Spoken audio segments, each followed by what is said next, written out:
And another story, former CIA Director John Brennan and former FBI Director James Comey are under criminal investigation for potential wrongdoing related to the Trump-Russia probe, according to sources at the Justice Department. And Josh Holmes, as co-host of the Ruthless Podcast, joins us now. Thank you for being here. Here's a little bit from a memo that John Ratcliffe put out called Lessons Learned on the 2016 Russia collusion story. The decision by agency heads to include the Steele dossier in the ICA ran counter to fundamental tradecraft principles and ultimately undermined the credibility of key judgment. I think a lot of Democrats might have expected this story to just go away, but it is not. And now you have this development with possible, an FBI investigation underway, criminal investigation. Josh. Yeah, good morning, Dana. This is a long time coming, in my view. This is the investigation that should have been happening in 2017 rather than the Russian collusion investigation.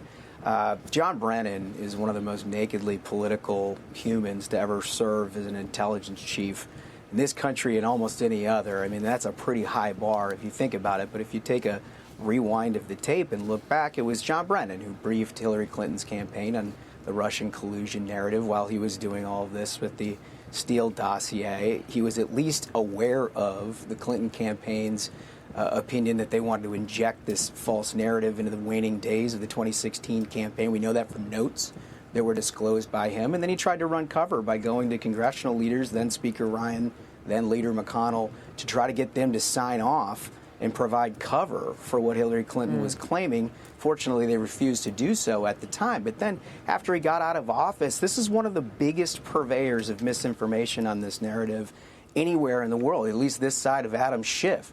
This is a guy who signed a whole bunch of television contracts, who then sort of wink and nod and just believe me because I've got the intelligence that you're not privy to, that all of this is on the up and up. This is absolutely catastrophic in terms of the American people's trust of our intelligence services, and it all goes back to people like John Brennan. I'm glad this investigation is happening.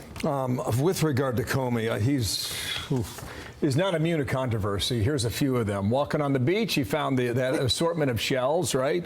86-47, meaning get rid of the president.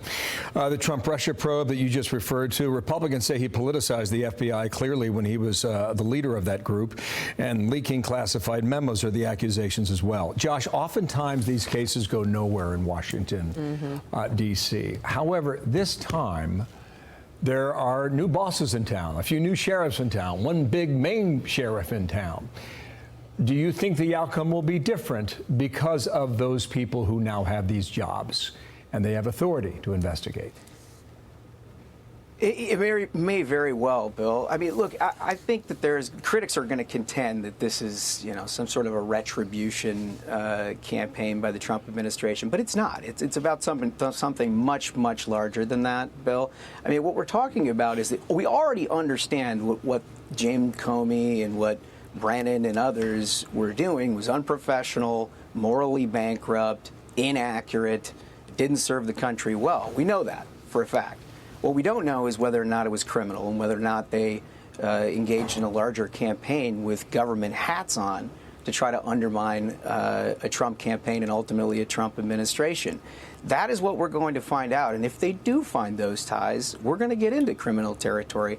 I don't think that this administration is interested in trying to sweep any of this under the rug. That's for sure. No, I just wrote down 51 national security officials, all the ones who said that the Hunter Biden laptop was disinformation. I mean, these waters apparently run very deep.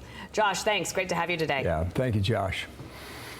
Thanks, guys. More to come on that. I'm Steve Ducey. I'm Brian Kilmeade. And I'm Ainsley Earhart. And click here to subscribe to the Fox News YouTube page to catch our hottest interviews and most compelling analysis.